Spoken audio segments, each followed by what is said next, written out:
ನಿನ್ನ ಪರೀಕ್ಷೆಗೆ ಅರ್ಥವಾಗಿಲ್ಲ. ದೇವರ ಕೋಣೆಗೆ ಹೊತ್ತಿಸಿಟ್ಟಂತ ದೀಪದ ಮುಂದೆ ಕೈ ಮುಗಿದು ನಿಂತ ಭಕ್ತರು ಭೇಟಿ ಕೊಡುವಂತ ಕಾಲಕ್ಕೆ ಅವರ ಮೈ ಮನಸ್ಸಿನಲ್ಲಿ ಯಾವುದೋ ಒಂದು ಕೆಟ್ಟ ಭಾವನೆಗೆ ಅವಕಾಶ ಇರುವುದಿಲ್ಲ. ಅಲ್ಲಿ ನಮ್ಮ ಕಣ್ಣಿಗೆ ಗೋಚರವಾಗುವುದು ಏಕೋ ಭಾವ, ಭಕ್ತಿ ಪ್ರಧಾನವಾದ ಶುದ್ಧಾಂತರಂಗ.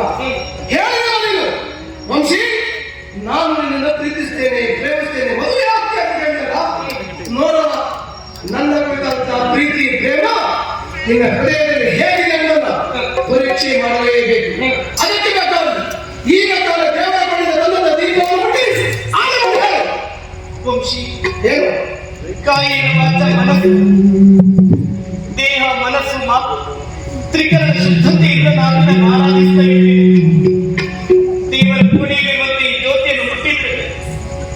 ನಮ್ಮ ಪ್ರೇಮ ಜ್ಯೋತಿ ಬೆಳಗುತ್ತಂತಾದ್ರೆ ನನ್ನ ಮಾತುಗಳನ್ನು ಕೇಳುವ ಈ ಅಜ್ಞಾನಿಯಾಗಿ ನಾನಿನ್ನು ಪ್ರೀತಿಸುತ್ತೇನೆ.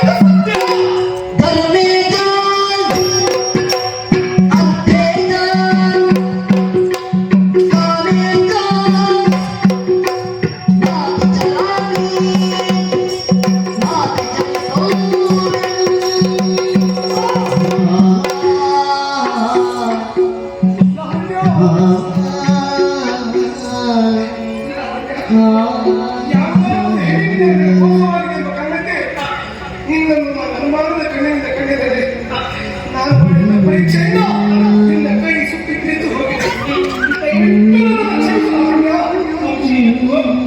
ದೇಹಕ್ಕಾದಂತ ಗಾಯ ಒಂದೆರಡು ದಿನದಲ್ಲಿ ವಾಸಿ ಹೋಗುತ್ತದೆ. ಮನಸ್ಸಿಗಾದರೂ ಗಾಯ ಶಾಶ್ವತವಾಗಿ ಉಳಿಯುತ್ತದೆ. ನಾನು ಮುಂದೆಂದಿಗೂ ನನ್ನ ಮನಸ್ಸನ್ನು ಘಾಸಿಗೊಳಿಸಲಿ, ಸಹಿಸಿಕೊಳ್ಳುವ ಶಕ್ತಿ ನನಗೆ ನಾವು ವಿಷಯ. ಯಾವುದೇ ಕಾರಣದಲ್ಲಿ ಮನಸ್ಸಿಗೆ ನಾವು ಗೌರವ ಬರುವುದಿಲ್ಲ.